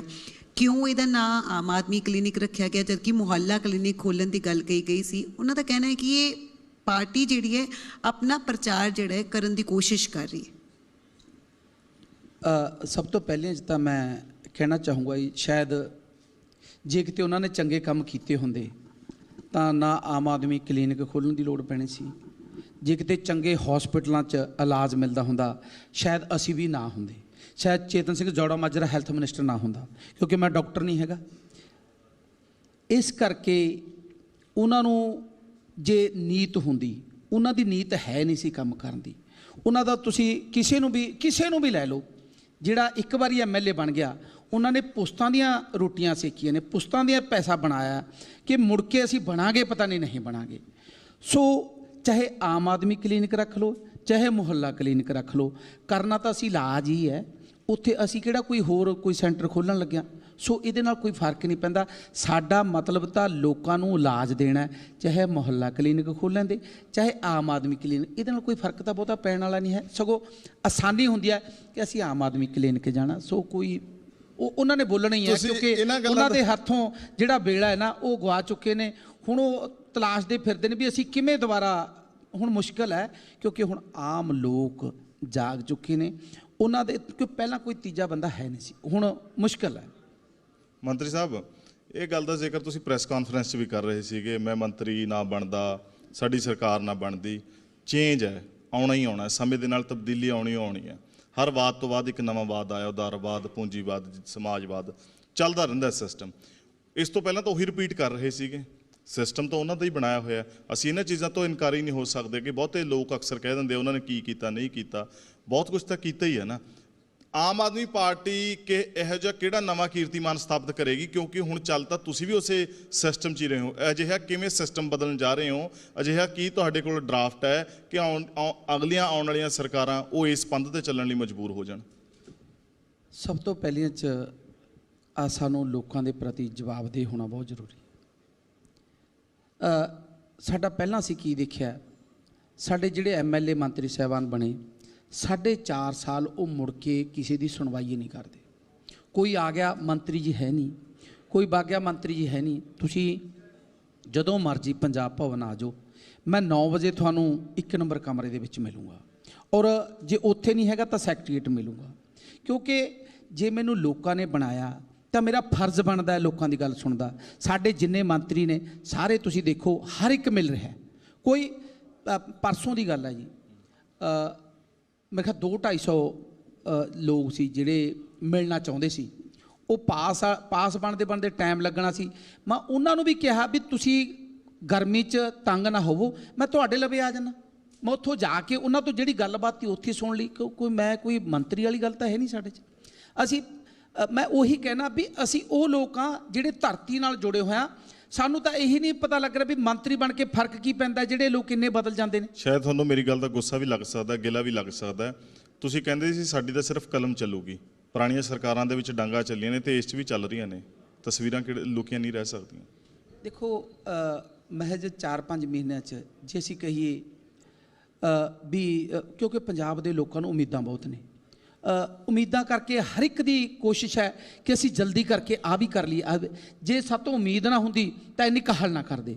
ਕਿਉਂਕਿ ਪਿੱਛੇ ਜਦੋਂ ਹੋਇਆ ਤਾਂ ਜਦੋਂ 4.5 ਸਾਲ ਨਿਕਲ ਜਾਂਦੇ ਸੀ, ਉਦੋਂ ਜਿਹੜੇ ਕਿਸੇ ਕੋਈ ਜੌਬ ਮੰਗਣ ਵਾਲਾ ਜਾਂ ਹੋਰ ਹੈ ਐਜੀਟੇਸ਼ਨ ਉਸ ਤੋਂ ਬਾਅਦ ਸ਼ੁਰੂ ਹੁੰਦੀਆਂ ਸੀ। ਪਰ ਇਹ ਪਹਿਲੀ ਸਰਕਾਰ ਹੈ ਜਿਹਦੇ 30-40 ਦਿਨਾਂ ਬਾਅਦ ਹੀ ਐਜੀਟੇਸ਼ਨ ਸ਼ੁਰੂ ਹੋ ਗਿਆ, ਕਿਉਂਕਿ ਲੋਕਾਂ ਨੂੰ ਉਮੀਦ ਹੈ ਕਿ ਇਹ ਕੁਝ ਕਰ ਸਕਦੇ ਨੇ। ਸੋ ਇਸ ਕਰਕੇ ਥੋੜੀ ਜਿਹੀ ਕਾਲੀ 'ਚ ਹੈ। ਬਾਕੀ ਸਾਡੀ ਤਾਂ ਇੱਛਾ ਹੈ ਕਿ ਅਸੀਂ ਸਭ ਨੂੰ ਸਾਰਾ ਕੁਝ ਕਰੀਏ। ਬਾਕੀ ਤੁਹਾਡੇ ਸਾਹਮਣੇ ਹੈ 26,000 ਪੋਸਟ ਵੀ ਕੱਢੀ ਹੈ। ਉਹ 'ਚ ਅਸੀਂ ਇਹ ਨਹੀਂ ਕੋਈ ਮੈਂ ਆਪਦਾ ਮੁੰਡਾ ਤਾਂ ਉਹ 'ਚ ਭਰਤੀ ਕਰਾਉਣਾ ਨਹੀਂ, ਜਿੰਨਾ ਆਪਦੀ ਕੁੜੀ ਭਰਤੀ ਕਰਾਉਣੀ ਹੈ। ਉਹ ਕੌਣ ਹੋਣਾ ਉੱਥੇ ਸਾਰੇ ਪੰਜਾਬ ਦੇ ਜਿਹੜੇ ਕੈਪੇਬਲ ਬੱਚੇ ਨੇ ਉਹਨਾਂ ਨੇ ਹੀ ਉਹਦੇ ਵਿੱਚ ਭਰਤੀ ਹੋਣਾ। ਸੋ ਇਸ ਕਰਕੇ ਅਸੀਂ ਕਿਸੇ ਨੂੰ ਸਿਫਾਰਿਸ਼ ਨਹੀਂ ਕਰਨੀ, ਜਿਹੜਾ ਡਿਜ਼ਰਵ ਕਰਦਾ ਹੈ ਉਹੀ ਉੱਥੇ ਨੌਕਰੀ ਪਾਊਗਾ। ਸੋ ਇਸ ਕਰਕੇ ਅਸੀਂ ਪੋਸਟਾਂ ਕੱਢਤੀਆਂ। ਅੱਗੇ ਹੁਣ ਉਹਨਾਂ ਨੇ ਕੰਪੀਟੀਸ਼ਨ ਦੇ ਵਿੱਚ ਕਿਹੜਾ ਅੱਗੇ ਆਉਂਦਾ, ਉਹ ਉਹਨਾਂ ਦੀ ਤਕਦੀਰ ਲੜਨੀ ਆ, ਉਹਨਾਂ ਦਾ ਜਿਹੜਾ ਜਜ਼ਬਾ ਉਹ ਲੜਨਾ, ਉਹਨਾਂ ਦਾ ਸਿੱਖਿਆ ਹੋਈ ਵਿੱਦਿਆ ਜਿਹੜੀ ਉਹਨੇ ਲੜਨਾ ਕਿ ਉਹਨਾਂ ਨੇ ਕੀ ਕੁਝ ਸਿੱਖਿਆ ਔਰ ਕਿਸ ਤਰੀਕੇ ਨਾਲ ਉਹ ਅੱਗੇ ਜਿਹੜਾ ਵੱਧ ਸਕਦੇ। ਜੀ ਬਿਲਕੁਲ ਹੋ ਸਕਦਾ ਹੈ ਕਿ ਮੁਹੱਲਾ ਕਲੀਨਿਕ ਦੇ ਵਿੱਚ ਵੀ ਜ਼ਿਆਦਾ ਤੋਂ ਜ਼ਿਆਦਾ ਡਾਕਟਰਸ ਜਿਹੜੇ ਨੇ ਫਿਲਹਾਲ ਜੌਬ ਦਾ ਇੰਤਜ਼ਾਰ ਕਰ ਰਹੇ ਨੇ, ਉਹਨਾਂ ਨੂੰ ਐਡਜਸਟ ਕੀਤਾ ਜਾ ਸਕਦਾ ਹੈ। ਦੇਖੋ ਜੀ, ਅਸੀਂ ਆਲਰੇਡੀ ਇਹ ਤਾਂ ਹੈ ਨਹੀਂਗਾ ਵੀ ਮੇਰੀ ਸਿਫਾਰਿਸ਼ ਨਾਲ ਆ ਰੱਖ ਲਓ, ਅਸੀਂ ਬਾਕਾਇਦਾ ਉਹ ਪੋਸਟਾਂ ਕੱਢੀਆਂ ਸੀ। ਆਨਲਾਈਨ ਸਾਰਾ ਸਿਸਟਮ ਹੈ, ਉਹਦੇ 'ਚ ਜਿੰਨੀ ਸਾਨੂੰ ਰਿਕੁਆਇਰਮੈਂਟ ਮੇਰੇ ਖਿਆਲ 1000 ਦੇ ਕਰੀਬ ਜਿਹੜੇ ਡਾਕਟਰ ਨੇ ਉਹਨਾਂ ਨੇ ਅਪਲਾਈ ਕੀਤਾ ਹੈ। ਉਹਨਾਂ 'ਚੋਂ ਜਿਹੜੇ ਡਿਜ਼ਰਵ ਕਰਨਗੇ ਉਹਨਾਂ ਨੂੰ ਲੈ ਕੇ ਜਿਹੜਾ ਅਸੀਂ ਅੱਗੇ ਆ ਜਿਹੜਾ ਉਹ ਰੱਖਾਂਗੇ। ਉਹ ਪ੍ਰਕਿਰਿਆ ਆਲਰੇਡੀ ਤਕਰੀਬਨ ਮੁਕੰਮਲ ਹੀ ਹੈ, ਮੇਬੀ ਕੱਲ ਤੱਕ ਫਾਈਨਲ ਹੋ ਜਾਣੇ ਜੀ। ਅੰਦਰ ਹੋਵੇ ਸੱਚ ਤੇ ਕਹਿੰਦੇ ਕੋਠੇ ਚੜ੍ਹ ਕੇ ਨੱਚ। ਬਹੁਤ ਸਾਰੇ ਚੰਗੇ ਲੋਕ ਨੇ, ਹੋ ਸਕਦਾ ਤੁਹਾਡੀ ਪਾਰਟੀ ਦੀ ਜਿਹੜੀ ਵਿਚਾਰਧਾਰਾ ਹੈ, ਜਿਹੜੀ ਤੁਹਾਡੀ ਪੋਲੀਟੀਕਲ ਲਾਈਨ ਹੈ, ਉਹਦੇ ਨਾਲ ਉਹ ਮੇਲ ਵੀ ਨਾ ਖਾਂਦੇ ਹੋਣ। ਪਰ ਬਹੁਤ ਸਾਰੇ ਡਾਕਟਰਾਂ ਨੂੰ ਮੈਂ ਨਿੱਜੀ ਤੌਰ ਦੇ ਉੱਤੇ ਜਾਣਦਾ ਜਿਹੜੇ ਕਿ ਉਹ ਕਹਿੰਦੇ ਵੀ ਗਵਰਨਮੈਂਟ ਕੋਈ ਲੈ ਕੇ ਆਵੇ, ਕੋਈ ਇਹੋ ਜਿਹਾ ਸਾਧਨ ਬਣਾਵੇ, ਅਸੀਂ ਵਲੰਟਰਲੀ ਕੰਮ ਕਰਨ ਲਈ ਤਿਆਰ ਹਾਂ। ਉਹਨਾਂ ਨੂੰ ਕਿਸੇ ਤਰੀਕੇ ਨਾਲ ਉਤਸ਼ਾਹਿਤ ਕਰਨ ਦੀ, ਨਾਲ ਜੋੜਨ ਦੀ ਕੋਸ਼ਿਸ਼ ਕਰੋਗੇ? ਸਰ, ਮੈਂ ਤੁਹਾਡੇ ਮਾਧਿਅਮ ਜ਼ਰੀਏ ਦੱਸਣਾ ਵੀ ਚਾਹੁੰਦਾ ਕਿ ਕੋਈ ਵੀ ਇੱਦਾਂ ਦੇ ਸੱਜਣ ਜਿਹੜੇ ਸੇਵਾ ਕਰਨੀ ਚਾਹੁੰਦੇ ਨੇ ਉਹ ਜਦੋਂ ਮਰਜ਼ੀ, ਮੇਰਾ ਨੰਬਰ ਵੀ ਮੈਂ 9876038835, ਜਦੋਂ ਮਰਜ਼ੀ ਕੰਟੈਕਟ ਕਰ ਸਕਦੇ ਨੇ। ਔਰ ਸਾਡੀ ਕੋਸ਼ਿਸ਼ ਰਹੂਗੀ ਕਿ ਅਸੀਂ ਪੰਜਾਬ ਵਾਸਤੇ ਹਰ ਟਾਈਮ ਤਿਆਰ ਹਾਂ। ਉਹ ਮੈਨੂੰ ਜਦੋਂ ਵੀ ਮਿਲਣਾ ਚਾਹੁੰਦੇ ਨੇ, ਆਪਣੀ ਸੇਵਾ ਦੇਣੀ ਚਾਹੁੰਦੇ ਨੇ, ਤਾਂ ਉਹਨਾਂ ਵਾਸਤੇ ਵੈਲਕਮ ਹੈ। ਜਦੋਂ ਮਰਜ਼ੀ ਸੈਕਟਰੀਏਟ ਆ ਸਕਦੇ ਨੇ ਜਾਂ ਪੰਜਾਬ ਭਵਨ ਹੈ ਜਿਹੜਾ, ਉਹ ਮਿਲ ਕੇ ਸਾਨੂੰ ਸੁਝਾਅ ਵੀ ਦੇ ਸਕਦੇ ਨੇ। ਇਹ ਵੀ ਨਹੀਂ ਹੈ ਕਿ ਮੈਂ ਬੜਾ ਪ੍ਰਪੱਕ ਹਾਂ, ਮੈਂ ਬਹੁਤ ਗੁਣੀ ਗਿਆਨੀ, ਨਹੀਂ ਜੀ। ਸਾਨੂੰ ਸਿੱਖਣ ਦੀ ਲੋੜ ਹੈ। ਸਾਨੂੰ ਜੋ ਵੀ ਆ ਕੇ ਕੋਈ ਸੁਝਾਅ ਦਊਗਾ ਅਸੀਂ ਉਹਨੂੰ ਅਸੈਪਟ ਵੀ ਕਰਾਂਗੇ ਔਰ ਉਸ 'ਤੇ ਅਮਲ ਵੀ ਕਰਾਂਗੇ, ਤਾਂ ਕਿ ਮੈਂ ਤਾਂ ਜ਼ਾਤੀ ਤੌਰ ਤੇ ਜੇਕਰ ਇਹ ਹੋ ਜਾਂਦਾ ਤਾਂ ਬੜਾ ਤੁਹਾਡਾ ਮਸ਼ਕੂਰ ਰਵਾਂਗਾ ਕਿ ਉਹ ਹੋ ਜੇ। ਲੋਕ ਕੰਮ ਕਰਨ ਲਈ ਤਿਆਰ ਹੈ, ਕਿਉਂਕਿ ਕੋਈ ਵੀ ਸਰਕਾਰੀ ਅਦਾਰਾ ਹੈ ਉੱਥੇ ਗੈਰ ਸਰਕਾਰੀ ਬੰਦਾ ਆ ਕੇ ਬਹਿ ਨਹੀਂ ਸਕਦਾ, ਟੇਬਲ ਨਹੀਂ ਲਾ ਸਕਦਾ, ਆਪਣਾ ਕੰਮ ਨਹੀਂ ਕਰ ਸਕਦਾ। ਇਹ ਤਾਂ ਸਰਕਾਰ ਦੀ ਇਜਾਜ਼ਤ ਤੋਂ ਬਿਨਾਂ ਹੋਣਾ ਨਹੀਂ। ਇਸੇ ਕਰਕੇ ਮੈਂ ਤੁਹਾਨੂੰ ਸਵਾਲ ਪੁੱਛਿਆ, ਤੁਸੀਂ ਕਿਹਾ ਵੀ ਅਸੀਂ ਤਿਆਰ ਹਾਂ ਤੇ ਉਹਨਾਂ ਦੀ ਲੈਣ ਲਈ ਹੈ, ਤੇ ਬਹੁਤ ਚੰਗੀ ਗੱਲ ਹੈ ਜੇਕਰ ਬਿਲਕੁਲ ਜੀ, ਬਿਲਕੁਲ। ਉਹ ਡਿਸਕਸ ਕਰਕੇ ਉਹਨਾਂ ਦੇ ਉਹ ਕਿਸ ਪੇਸ਼ੇ 'ਚ ਮਤਲਬ ਕਿ ਕਿਸ ਉਸ 'ਚ ਲਾਈਨ 'ਚ ਉਹਨਾਂ ਐਕਸਪਰਟ ਨੇ, ਉਹ ਜਿਹਾ ਉਹਨਾਂ ਨਾਲ ਰੱਖਾਂਗੇ ਸਾਰਾ ਕੁਝ। ਅੱਛਾ ਚੇਤਨ ਸਿੰਘ ਜੀ, ਜੇ ਪੰਜਾਬ ਦੀ ਗੱਲ ਕੀਤੀ ਜਾਵੇ, ਮੁਹੱਲਾ ਕਲੀਨਿਕ ਜਿਹੜੇ ਆ ਤੁਸੀਂ ਰੂਟੀਨ ਚੈੱਕਅਪ ਲਈ ਜਾਂ ਫਿਰ ਜਿਹੜੇ ਰੂਟੀਨ ਇਲਾਜ ਨੇ ਉਸ ਦੇ ਲਈ ਜ਼ਰੂਰ ਖੋਲ੍ਹ ਰਹੇ ਹੋ।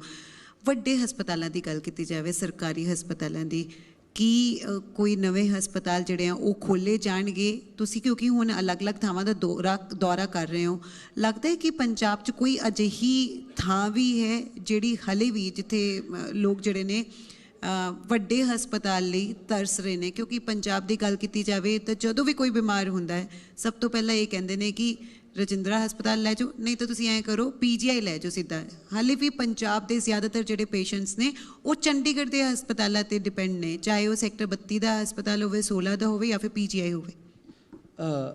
ਜਲਦੀ ਹੀ ਜਿਹੜਾ ਰਜਿੰਦਰਾ ਹਸਪਤਾਲ ਹੈ ਉੱਥੋਂ ਕੋਈ ਰੈਫਰ ਹੋ ਕੇ ਨਹੀਂ ਆਊਗਾ, ਥੋੜ੍ਹੇ ਜਿਹੇ ਸਮੇਂ ਦੀ ਲੋੜ ਹੈ। ਨਾ ਹੀ ਕੋਈ ਗੁਰੂ ਨਾਨਕ ਦੇਵ ਹਸਪਤਾਲ ਹੈ ਜਿਹੜਾ ਉੱਥੋਂ ਕੋਈ ਰੈਫਰ ਹੋ ਕੇ ਆਊਗਾ।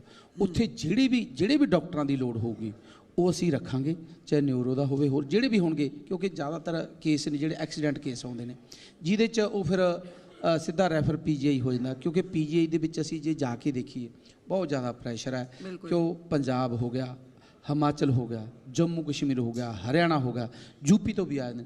ਸੋ ਅਸੀਂ ਇੱਥੋਂ ਵੀ ਜਿਹੜਾ ਹੈਗਾ ਪ੍ਰੈਸ਼ਰ ਹੈ ਉਹ ਘਟਾਉਣਾ ਚਾਹੁੰਦੇ ਹਾਂ। ਇਸ ਕਰਕੇ ਗੁਰੂ ਨਾਨਕ ਦੇਵ ਹਸਪੀਟਲ ਔਰ ਰਜਿੰਦਰਾ ਹਸਪੀਟਲ, ਉੱਥੇ ਐਨ ਵਧੀਆ ਜਿਹੜਾ ਇਲਾਜ ਹੈ, ਲੋਕ ਕਹਿਣ ਵੀ ਹਾਂ ਸਾਨੂੰ ਇੱਥੇ ਇਲਾਜ ਮਿਲਦਾ, ਉਹ ਜਲਦੀ ਤੁਹਾਨੂੰ ਦੇਖਣ ਨੂੰ ਮਿਲੂਗਾ। ਕੋਈ ਰੈਫਰ ਉੱਥੋਂ ਹੋ ਕੇ ਆਊਗਾ ਨਹੀਂ ਜਲਦੀ ਤੋਂ ਜਲਦੀ। ਕੋਈ ਨਵਾਂ ਸਰਕਾਰੀ ਹਸਪਤਾਲ? ਬਿਲਕੁਲ ਜੀ, 2027 ਤੱਕ ਇੱਕ ਬਹੁਤ ਵਧੀਆ 2 ਹਸਪੀਟਲ ਅਸੀਂ ਹੋਰ ਬਣਾ ਕੇ ਦੇਵਾਂਗੇ ਪੰਜਾਬ ਦੇ ਲੋਕਾਂ ਨੂੰ। ਬਿਲਕੁਲ। ਅੱਛਾ ਚੇਤਨ ਸਿੰਘ ਜੀ, ਮੈਡੀਸਿਨਸ ਦੀ ਗੱਲ ਕਰਦੇ ਹਾਂ, ਕਿਉਂਕਿ ਹਲੇ ਵੀ ਬਹੁਤ ਸਾਰੀਆਂ ਮੈਡੀਸਿਨਸ ਜਿਹੜੀਆਂ ਨੇ ਉਹ ਪੰਜਾਬ ਦੇ ਵਿੱਚ ਨਹੀਂ ਮਿਲ ਪਾਉਂਦੀਆਂ। ਮੁਹੱਲਾ ਕਲੀਨਿਕ 'ਚ ਤੁਸੀਂ ਕਿਹਾ ਕਿ 98 ਤਰ੍ਹਾਂ ਦੀ ਮੈਡੀਸਿਨਸ ਜਿਹੜੀਆਂ ਨੇ ਮਿਲਣਗੀਆਂ। ਹੋਰ ਵੀ ਕੋਈ ਮੈਡੀਸਿਨਸ ਨੂੰ ਲੈ ਕੇ ਤੁਸੀਂ ਕੋਈ ਜਿਹੜਾ ਹੈ ਕਦਮ ਚੁੱਕਣ ਜਾ ਰਹੇ ਹੋ? ਜਿਹੜੇ ਮੁਹੱਲਾ ਕਲੀਨਿਕ ਨੇ ਉੱਥੇ ਅਸੀਂ 98 ਤਰ੍ਹਾਂ ਦੀ ਮੈਡੀਸਨ ਦੇਣੀ ਹੈ, ਔਰ ਜਿਹੜੀ ਆਮ ਹਸਪੀਟਲ ਨੇ ਉੱਥੇ ਫਿਲਹਾਲ 145 ਤਰ੍ਹਾਂ ਦੀ ਮੈਡੀਸਨ ਜਿਹੜੀ ਅਵੇਲੇਬਲ ਹੈਗੀ ਹੈ। ਬਾਕੀ ਸਾਡੀ ਕੋਸ਼ਿਸ਼ ਹੈ ਕਿ 15 ਜਾਂ 20 ਦਿਨਾਂ ਦੇ ਵਿੱਚ ਉੱਥੇ 245 ਤਰ੍ਹਾਂ ਦੀ ਮੈਡੀਸਨ ਹੈ ਜਿਹੜੀ ਉਹ ਫ੍ਰੀ ਮਿਲੂਗੀ, ਕਿਉਂਕਿ ਕੁਝ ਮੈਡੀਸਨ ਦੀ ਜਿਹੜੀ ਪ੍ਰਕਿਰਿਆ ਉਹਨੂੰ ਪੂਰੀ ਕਰਨ 'ਚ 4-6 ਹਫ਼ਤਿਆਂ ਦਾ ਜਿਹੜਾ ਸਮਾਂ ਲੱਗਦਾ ਹੈ, ਉਹ ਅਸੀਂ ਸਾਰਾ ਕੁਝ ਹੋਇਆ ਪਿਆ। ਬਸ ਮੇ ਵੀ 15 ਤੋਂ 20 ਦਿਨਾਂ ਦੇ ਵਿੱਚ ਬਾਕੀ ਦੀ ਮੈਡੀਸਨ ਵੀ ਹੈ ਜਿਹੜੀ ਉਹ ਪਹੁੰਚ ਜੂਗੀ। ਔਰ ਕਿਸੇ ਦੀ ਜਿੱਦਾਂ ਦੀ ਵੀ ਡਿਮਾਂਡ ਆਊਗੀ ਉਹ ਮੈਡੀਸਨ ਪ੍ਰੋਪਰ ਲਗਾਤਾਰ ਚੱਲਦੀ ਰਹੂਗੀ। ਮੈਡੀਸਨ ਪੱਖੋਂ ਕੋਈ ਵੀ ਹਸਪੀਟਲ ਇਹ ਨਹੀਂ ਕਹੂਗਾ ਕਿ ਸਾਡੇ ਲਵੇ ਮੈਡੀਸਨ ਨਹੀਂ ਹੈ, ਉਹ ਅਵੇਲੇਬਲ ਰਹਿਣੀ ਹੈ। ਮਿਨਿਸਟਰ ਸਾਹਿਬ, ਇਸ ਦੇ ਨਾਲ ਹੀ ਜਦੋਂ ਅਸੀਂ ਗੱਲ ਕਰਦੇ ਹਾਂ ਸੁਵਿਧਾਵਾਂ ਦੀ ਅਤੇ ਨਾਲ ਹੀ ਮੈਡੀਸਿਨਸ ਦੀ, ਆਯੁਰਵੇਦਾ ਦਾ ਜ਼ਿਕਰ ਜਿਹੜਾ ਹੈ ਅਸੀਂ ਪਿਛਲੇ ਪੈਨਲ ਦੇ ਵਿੱਚ ਵੀ ਕੀਤਾ ਸੀਗਾ ਕਿ ਅੱਜ ਕੱਲ੍ਹ ਆਯੁਰਵੇਦਾ ਨੂੰ ਲੈ ਕੇ ਸਾਰੀਆਂ ਸਰਕਾਰਾਂ ਬਹੁਤ ਸਾਰੇ ਕਦਮ ਚੁੱਕ ਰਹੀਆਂ ਨੇ। ਪੰਜਾਬ ਦੇ ਵਿੱਚ ਕਿਸ ਨੂੰ ਜ਼ਿਆਦਾ ਤਵੱਜੋ ਜਿਹੜੀ ਹੈ ਦਿੱਤੀ ਜਾਏਗੀ? ਆਯੁਰਵੇਦਾ ਨੂੰ ਦਿੱਤੀ ਜਾਏਗੀ, ਹੋਮਿਓਪੈਥੀ ਨੂੰ ਦਿੱਤੀ ਜਾਏਗੀ, ਐਲੋਪੈਥੀ ਨੂੰ ਦਿੱਤੀ ਜਾਏਗੀ? ਦੇਖੋ, ਜਿਹੜੇ ਵੀ ਚਾਹੇ ਆਯੁਰਵੇਦ ਹੋਵੇ ਜਾਂ ਦੂਜਾ ਹੋਮਿਓਪੈਥੀ ਹੋਵੇ, ਜਿਹੜੀ ਵੀ ਹੈ, ਜਿਹੜੀ ਇਨਸਾਨ ਨੂੰ ਜਾਨ ਨੂੰ ਬਚਾਉਂਦੀ ਹੈ, ਉਹ ਸਾਡੇ ਵਾਸਤੇ ਸਾਰੀਆਂ ਚੰਗੀਆਂ ਨੇ। ਬਾਕੀ ਤਾਂ ਜਗਜੀਤ ਜੀ ਬੈਠੇ ਸੀ, ਮੁਖਵਿੰਦਰ ਜੀ ਔਰ ਚੀਮਾ ਸਾਹਿਬ ਬੈਠੇ ਸੀ, ਉਹਨਾਂ ਨੇ ਆਪਣਾ ਬੜਾ ਸਲੀਕੇ ਨਾਲ ਦੱਸਿਆ। ਸੋ ਗੱਲ ਇਹ ਹੈ ਕਿ ਉਹ ਕਹਿੰਦੇ ਵੀ ਔਰਗੈਨਿਕ ਹੈ। ਇਹ ਹੁਣ ਆਪਾਂ ਇਹ ਤਾਂ ਉਹਨਾਂ 'ਤੇ ਡਿਪੈਂਡ ਕਰਦਾ ਕਿ ਉਹ ਬਾਕੀ ਔਰਗੈਨਿਕ ਹੈ। ਬਹੁਤ ਸਾਰੇ ਤੁਸੀਂ ਥਾਂ ਤੇ ਜਾ ਕੇ ਦੇਖੋ, ਉੱਥੇ ਹਰ ਇੱਕ ਚੀਜ਼ ਦੀ ਕਿ ਔਰਗੈਨਿਕ ਹੈ। ਆਰਗੈਨਿਕ ਬਣਨ ਵਾਸਤੇ ਬਹੁਤ ਸਮਾਂ ਲੱਗਦਾ ਹੈ। ਉਹਨੂੰ ਜਿਹੜੀ ਜ਼ਮੀਨ ਹੈ ਉਹਨੂੰ ਘੱਟੋ ਘੱਟ 5 ਸਾਲ ਲੱਗਦੇ ਨੇ ਆਰਗੈਨਿਕ ਬਣਨ ਵਾਸਤੇ। ਉਹ 'ਚ ਕੋਈ ਵੀ ਕੀਟਨਾਸ਼ਕ ਦਵਾਈ ਨਾ ਪਵੇ, ਉਹਨੂੰ ਤਿਆਰ ਕਰਨ ਵਾਸਤੇ ਬਹੁਤ ਮਿਹਨਤ ਮੁਸ਼ੱਕਤ ਦੀ ਲੋੜ ਹੈ। ਇੰਨਾ ਪੇਸ਼ੈਂਸ ਰੱਖਣਾ ਅੱਜ ਕੱਲ੍ਹ ਹਰ ਇੱਕ ਬੰਦੇ ਦੇ ਬਸ ਦੀ ਗੱਲ ਨਹੀਂ ਹੈ, ਕਿਉਂਕਿ ਬਿਮਾਰੀ ਮੱਲੋ ਮੱਲੀ ਲੱਗ ਜਾਂਦੀ ਕੋਈ ਵੀ ਚੀਜ਼ ਤੁਸੀਂ ਬੀਜਦੇ ਹੋ। ਪਰ ਸਾਡੀ ਕੋਸ਼ਿਸ਼ ਹੈ ਕਿ ਅਸੀਂ ਵੀ ਜਿਹੜੇ ਕਿਸਾਨ ਨੇ ਉਹਨਾਂ ਨੂੰ ਆਰਗੈਨਿਕ ਵੱਲ ਲੈ ਕੇ ਆਵਾਂਗੇ, ਤਾਂ ਕਿ ਬਹੁਤ ਸਾਰਾ, ਜਿਵੇਂ ਡਾਕਟਰ ਸਾਹਿਬ ਨੇ ਵੀ ਦੱਸਿਆ ਸੀ, ਬਹੁਤ ਸਾਰਾ ਸਮਾਨ ਹੈ ਜਿਹੜਾ ਇਲਾਜ ਦਾ ਉਹ ਸਾਡੀ ਕਿਚਨ ਦੇ ਵਿੱਚ ਹੀ ਮੌਜੂਦ ਹੁੰਦਾ ਹੈ। ਜਿਵੇਂ ਕੱਚੀ ਹਲਦੀ ਹੈ, ਜੇ ਆਰਗੈਨਿਕ ਹੋਵੇ ਉਹ ਬੜੀ ਫਾਇਦੇਮੰਦ ਹੈ। ਹਾਂਜੀ, ਲਸਣ ਹੈ ਉਹ ਜੇ ਆਰਗੈਨਿਕ ਹੋਵੇ ਉਹ ਬੜਾ ਫਾਇਦੇਮੰਦ ਹੈ, ਕਿਉਂਕਿ ਸਵੇਰੇ ਤੁਸੀਂ ਦੋ ਗੱਠੀਆਂ ਵੀ ਉਹਦੀਆਂ ਉਹ ਕਰ ਲਓ। ਵੈਸੇ ਮੈਂ ਵੈਦ ਨਹੀਂ ਹੈਗਾ ਕਿਉਂ, ਅਸੀਂ ਦੇਖਿਆ ਵੀ ਬੜਾ ਫਰਕ ਹੈ ਉਹਦਾ। ਔਰ ਹਲਦੀ ਹੈ ਉਹ ਤਾਂ ਸਾਰੇ ਗੁਣਾਂ ਦਾ ਖਜ਼ਾਨਾ ਹੈ। ਪਹਿਲਾਂ ਕੌਣ ਲੈਂਦਾ ਸੀ ਦਵਾਈ? ਕੋਈ ਨਹੀਂ ਲੈਂਦਾ ਸੀ, ਕਿਉਂਕਿ ਉਹਨਾਂ ਦੇ ਆਲੇ ਦੁਆਲੇ ਹੀ ਸਾਰਾ ਕੁਝ ਸੀ। ਪਰ ਸਾਡਾ ਲਾਲਚ ਇੰਨਾ ਵੱਧ ਗਿਆ ਕਿ ਅਸੀਂ ਕਿਉਂਕਿ ਹਰ ਇੱਕ ਇਨਸਾਨ ਕਹਿੰਦਾ ਕਿ ਮੈਂ ਪੈਸਾ ਵੱਧ ਤੋਂ ਵੱਧ ਮੇਰੇ ਲਵੇ ਹੋਵੇ, ਸੋ ਅਸੀਂ ਉਸ ਪਾਸੇ ਵੱਲ ਨੂੰ ਤੁਰ ਪਏ ਜਿਸ ਪਾਸੇ ਵੱਲ ਨੂੰ ਸਾਨੂੰ ਜਾਣਾ ਨਹੀਂ ਚਾਹੀਦਾ ਸੀ। ਮਜਬੂਰੀ ਹੋ ਗਈ ਸਾਡੀ, ਕਿਉਂਕਿ ਖਰਚੇ ਅਸੀਂ ਸਾਰਿਆਂ ਨਹੀਂ ਵਧਾ ਲਏ। ਪਰ ਅਸੀਂ ਦੁੱਧ ਅਸੀਂ ਨਹੀਂ ਪੀ ਸਕਦੇ, ਕਿਉਂਕਿ ਦੁੱਧ ਇਹੋ ਜਿਹੀ ਚੀਜ਼ ਹੈ ਜਿਹੜੀ ਅਸੀਂ ਹਰ ਇੱਕ ਪੀਂਦੇ ਹਾਂ, ਪਰ ਸਾਨੂੰ ਕੀ ਪਤਾ ਕਿ ਇਹ ਸਹੀ ਹੈ ਜਾਂ ਗਲਤ ਹੈ, ਜਾਂ ਇਹ 'ਚ ਕੀ ਮਿਲਾਵਟ ਹੈ ਕੀ ਨਹੀਂ ਹੈ। ਕਿਉਂਕਿ ਸਾਡੇ ਸਾਰਿਆਂ ਦੀ ਮਨ 'ਚ ਇੱਕੋ ਹੀ ਗੱਲ ਹੈ ਵੀ ਸਾਡੇ ਕਰਿਓ ਅਸੀਂ ਜਿਹੜਾ ਕੰਮ ਕਰ ਰਹੇ ਹਾਂ, ਚਾਹੇ ਕੋਈ ਮਰੇ ਚਾਹੇ ਜੀਵੇ, ਪਰ ਸਾਡੀ ਜੇਬ ਭਰਨੀ ਚਾਹੀਦੀ ਹੈ। ਇਹ ਤੇ ਜਦੋਂ ਤੱਕ ਇਮਾਨਦਾਰੀ ਨਾਲ ਸਾਨੂੰ ਸਾਰਿਆਂ ਨੂੰ ਕੰਮ ਕਰਨ ਦੀ ਲੋੜ ਹੈ। ਜਦ ਅਸੀਂ ਇਮਾਨਦਾਰੀ ਨਾਲ ਕੰਮ ਕਰਾਂਗੇ, ਉਹ ਜਿਹੜੇ ਕੋਈ ਨਜਾਇਜ਼ ਦੁੱਧ ਬਣਾਉਂਦਾ ਉਹਨੂੰ ਵੀ ਜਿਹੜੀ ਉਹਦਾ ਸਜ਼ਾ ਮਿਲਣੀ ਚਾਹੀਦੀ ਹੈ, ਜਾਂ ਹੋਰ ਕੋਈ ਦਾਲਾਂ 'ਚ ਮਿਲਾਵਟ ਕਰਦਾ ਹੈ, ਹੋਰ ਕਿਸੇ ਵੀ ਚੀਜ਼ 'ਚ ਮਿਲਾਵਟ ਕਰਦਾ, ਉਹਨਾਂ ਨੂੰ ਉਹਦੀ ਸਜ਼ਾ ਮਿਲਣੀ ਬਹੁਤ ਜ਼ਰੂਰੀ ਹੈ। ਦੁੱਧ ਦਾ ਨਾਲੇ 13ਵਾਂ ਰਤਨ ਹੈ। ਪਰ ਇੱਕ ਰਿਪੋਰਟ ਆਈ ਸੀਗੀ ਪੰਜਾਬ ਦੇ ਵਿੱਚ ਪਿਛਲੇ ਸਮੇਂ ਤੋਂ ਲਗਾਤਾਰ ਲੋਕ ਡੰਗਰ ਪਸ਼ੂ ਛੱਡ ਰਹੇ ਆ, ਸ਼ਹਿਰੀਕਰਨ ਜਿਹੜਾ ਉੱਧਰ ਵੱਧ ਰਿਹਾ, ਇਸ ਕਰਕੇ ਉਹ ਛੱਡ ਦਿੰਦੇ ਆ। ਪਰ ਦੁੱਧ ਦੀ ਜਿਹੜੀ ਮਾਤਰਾ ਉਹ ਆਏ ਦਿਨ ਵੱਧ ਰਹੀ ਹੈ। ਉਹ ਦੁੱਧ ਕਿੱਥੋਂ ਬਣ ਰਿਹਾ, ਕਿਵੇਂ ਨਹੀਂ ਬਣ ਰਿਹਾ, ਇਹ ਸਰਕਾਰ ਨੂੰ ਇੱਕ ਜ਼ਰੂਰ ਦੇਖਣ ਦੀ ਜ਼ਰੂਰਤ ਹੈ।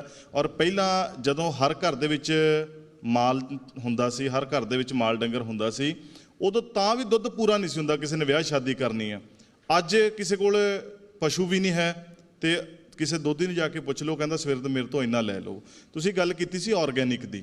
ਆਰਗੈਨਿਕ ਦੇ ਵਿੱਚ ਸਾਨੂੰ ਲਾਗ ਤੋਂ ਬਚਣ ਦੀ ਜ਼ਰੂਰਤ ਹੁੰਦੀ ਹੈ, ਇਸ ਕਰਕੇ ਕੁਦਰਤੀ ਖੇਤੀ ਵਾਲੇ ਇਹ ਵੀ ਦੱਸਦੇ ਆ, ਮਾਹਰ ਜਿਹੜੇ ਆ ਖੇਤੀ ਮਾਹਰ ਨੇ, ਜੇ ਤੁਸੀਂ ਕਾਸ਼ਤ ਕਰਨੀ ਹੈ ਤੇ ਆਸੇ-ਪਾਸੇ ਦਾ ਇਲਾਕਾ ਜਿਹੜਾ ਹੈ ਉਹ ਖਾਲੀ ਵੀ ਤੁਹਾਨੂੰ ਬਹੁਤ ਚਿਰ ਰੱਖਣਾ ਪੈਂਦਾ, ਜਿਹਦੇ ਅੰਦਰ ਤੁਸੀਂ ਕਾਸ਼ਤ ਕਰਨੀ ਹੈ। ਤੇ ਇਵੇਂ ਹੀ ਸਰਕਾਰ ਨੂੰ ਆਰਗੈਨਿਕ ਹੋਣ ਲਈ ਆਸੇ-ਪਾਸੇ ਜਿਹੜੀਆਂ ਬਹੁਤ ਸਾਰੀਆਂ ਅਲਾਮਤਾਂ ਚਿੰਬੜਦੀਆਂ ਨੇ, ਉਹ ਤੋਂ ਵੀ ਬਚਣਾ ਜਿਹੜਾ ਹੈਗਾ ਉਹ ਜ਼ਰੂਰੀ ਹੋਏਗਾ। ਹੁਣ ਮੈਂ ਆਉਣਾ ਇਸ ਕਰਕੇ ਸਵਾਲ ਦੇ ਉੱਤੇ, ਤੁਸੀਂ ਇੱਕ ਪੈਟਰਨ ਨੂੰ ਫੋਲੋ ਕੀਤਾ। ਆਮ ਆਦਮੀ ਕਲੀਨਿਕ, ਮੁਹੱਲਾ ਕਲੀਨਿਕ, ਆਲਰੇਡੀ ਸਾਡੇ ਕੋਲ ਡਿਸਪੈਂਸਰੀ ਕਲਚਰ ਹੈਗਾ। ਸਾਡੇ ਕੋਲ ਵੱਡੇ ਹਸਪੀਟਲ ਨੇ, ਛੋਟੇ ਹਸਪੀਟਲ ਨੇ, ਫਿਰ ਅੱਗੇ ਸਾਡੇ ਕੋਲ ਸੰਸਥਾਵਾਂ ਸੀਗੀਆਂ, ਉਸ ਤੋਂ ਬਾਅਦ ਡਿਸਪੈਂਸਰੀਆਂ ਆ ਜਾਂਦੀ ਸੀ ਛੋਟੇ ਪੱਧਰ 'ਤੇ। ਉਹਨਾਂ ਨੂੰ ਕਿਉਂ ਨਹੀਂ ਉਹ ਅਪਲਿਫਟ ਕਰਨ ਬਾਰੇ ਸੋਚਿਆ ਗਿਆ, ਜਾਂ ਉੱਧਰ ਉਸ ਚੀਜ਼ ਨੂੰ ਅੱਗੇ ਵਧਾਉਣ ਬਾਰੇ ਕਿਉਂ ਨਹੀਂ ਸੋਚਿਆ ਗਿਆ, ਜਾਂ ਇਹ ਸੀਗਾ ਕਿ ਉਹ ਪੁਰਾਣੀ ਸਰਕਾਰਾਂ ਦਾ ਪੈਟਰਨ ਸੀ? ਨਹੀਂ, ਅਸੀਂ ਕੋਈ ਪੈਟਰਨ ਛੱਡਿਆ ਨਹੀਂ। ਚਾਹੇ ਛੋਟੀਆਂ ਡਿਸਪੈਂਸਰੀ ਨੇ ਜਾਂ ਹੋਰ ਨੇ, ਉਹਨਾਂ ਨੂੰ ਵੀ ਚਲਾਵਾਂਗੇ, ਉਹਨਾਂ ਨੂੰ ਵੀ ਪੈਰਾਂ ਸਿਰ ਕਰਾਂਗੇ, ਉੱਥੇ ਵੀ ਜਿਹੜੀ ਚੀਜ਼ ਦੀ ਲੋੜ ਹੋਊਗੀ ਉਹ ਵੀ ਪੂਰੀਆਂ ਕਰਾਂਗੇ। ਪਰ ਸਾਡੀ ਕੋਸ਼ਿਸ਼ ਹੈ ਕਿ ਜਿੰਨਾ ਹੋਰ ਹੋ ਸਕੇ, ਉਹ ਲਿਮਿਟਡ ਸੀ, ਜਿੰਨਾ ਹੋਰ ਇਹਨੂੰ ਵਧਾਇਆ ਜਾ ਸਕੇ ਇਹਨੂੰ ਹੋਰ ਵਧਾਵਾਂਗੇ। ਸਾਡਾ ਮਕਸਦ ਹੈ ਇਲਾਜ ਇਹ ਨਾ ਹੋਵੇ ਕੋਈ ਇਲਾਜ ਬਿਨਾ ਕਿਸੇ ਦੀ ਜਾਨ ਚਲੀ ਗਈ।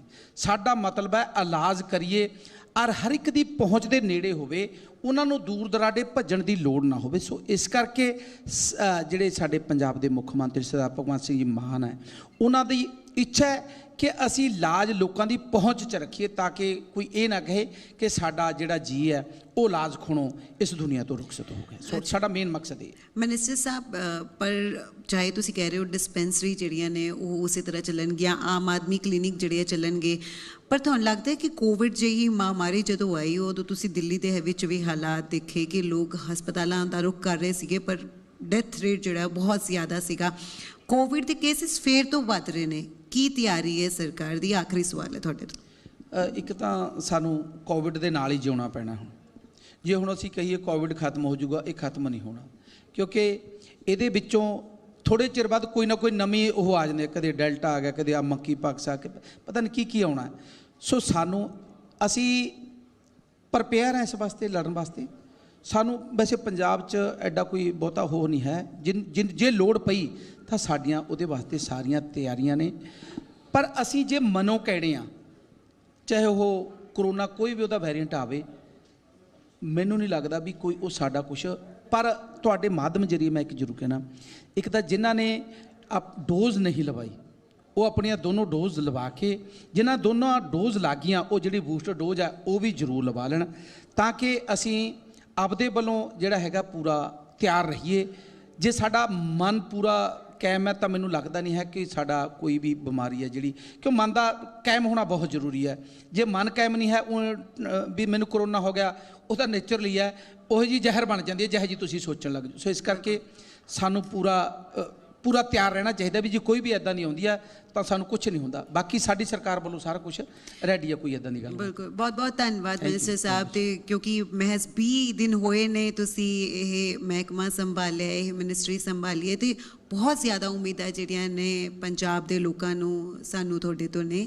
ਤੇ ਨਾਲ ਹੀ ਅਸੀਂ ਉਮੀਦ ਕਰਦੇ ਹਾਂ ਕਿ ਜਿਹੜੀ ਗਾਰੰਟੀਆਂ ਤੁਸੀਂ ਦਿੱਤੀਆਂ ਸੀਗੀਆਂ ਹੈਲਥ ਨੂੰ ਲੈ ਕੇ, ਉਹ ਤੁਸੀਂ ਜ਼ਰੂਰ ਪੂਰੀਆਂ ਕਰੋਗੇ। ਮੈਂ ਬਿਲਕੁਲ ਪੰਜਾਬ ਦੇ ਜਿਹੜੇ ਲੋਕ ਨੇ ਉਹਨਾਂ ਨੂੰ ਭਗਵੰਤ ਮਾਨ ਜੀ ਦੀ ਸਰਕਾਰ ਹੈ ਜਿਹੜੀ, ਉਹ ਜੋ ਉਹਨਾਂ ਨੂੰ ਅਸੀਂ ਗਰੰਟੀਆਂ ਕੀਤੀਆਂ ਨੇ ਉਹ ਅਗਲੀ ਇਲੈਕਸ਼ਨ ਤੋਂ ਪਹਿਲਾਂ ਸਾਰੀਆਂ ਪੂਰੀਆਂ ਕਰਾਂਗੇ। ਔਰ ਲੋਕ ਖੁਸ਼ ਹੋਣਗੇ ਕਿ ਵਾਕਈ ਪਹਿਲੀ ਸਰਕਾਰ ਆਈ ਹੈ ਜਿਨ੍ਹਾਂ ਨੇ ਜੋ ਕਿਹਾ ਉਹ ਕਰਕੇ ਦਿਖਾਇਆ। ਔਰ ਅੱਜ ਤੱਕ ਜਿੰਨੀਆਂ ਸਰਕਾਰਾਂ ਪਿੱਛੇ ਰਹੀਆਂ ਉਹਨਾਂ ਨੇ ਜੋ ਵੀ ਆਪਣਾ ਚੋਣ ਮੈਨੀਫੈਸਟੋ ਦੇ ਵਿੱਚ ਲੈ ਕੇ ਆਈਆਂ ਉਹ ਸਿਰਫ ਵੋਟਾਂ ਲੈਣ ਤੱਕ ਹੀ ਸੀਮਿਤ ਰਿਹਾ। ਉਦੋਂ ਬਾਅਦ 'ਚ ਉਹਨਾਂ ਨੇ ਉਹਨੂੰ ਇੱਕ ਡੂੰਘੇ ਟਰੰਕ ਦੇ ਵਿੱਚ ਰੱਖ ਕੇ ਮੁੜ ਕੇ ਕੱਢਣ ਦੀ ਲੋੜ ਨਹੀਂ ਪਈ। ਅਸੀਂ ਇਹ ਕੰਮ ਨਹੀਂ ਕਰਾਂਗੇ। ਅਸੀਂ ਲੋਕਾਂ ਨੂੰ, ਪੰਜਾਬ ਦੇ ਲੋਕਾਂ ਨੂੰ ਹਰ ਇੱਕ ਚੀਜ਼ ਪ੍ਰੋਪਰ ਤਰੀਕੇ ਨਾਲ ਜਿਹੜੀ ਦੇਵਾਂਗੇ। ਔਰ ਪੰਜਾਬ ਦੇ ਲੋਕ ਹਮੇਸ਼ਾ ਗਰਵ ਕਰਨਗੇ ਕਿ ਪੰਜਾਬ ਦੇ ਵਿੱਚ ਇਹੋ ਜਿਹਾ ਮੁੱਖ ਮੰਤਰੀ ਹੈ ਜਿਹਨੇ ਆਮ ਲੋਕਾਂ ਦੀ ਜਿਹੜੀ ਗੱਲ ਸੁਣੀ। ਧੰਨਵਾਦ ਜੀ, ਮਿਹਰਬਾਨੀ, ਜੈ ਹਿੰਦ। ਬਹੁਤ ਬਹੁਤ ਧੰਨਵਾਦ। Thank you so much, Mantri Saab. Thank you so much, Navjot. Thank you so much, Nitika.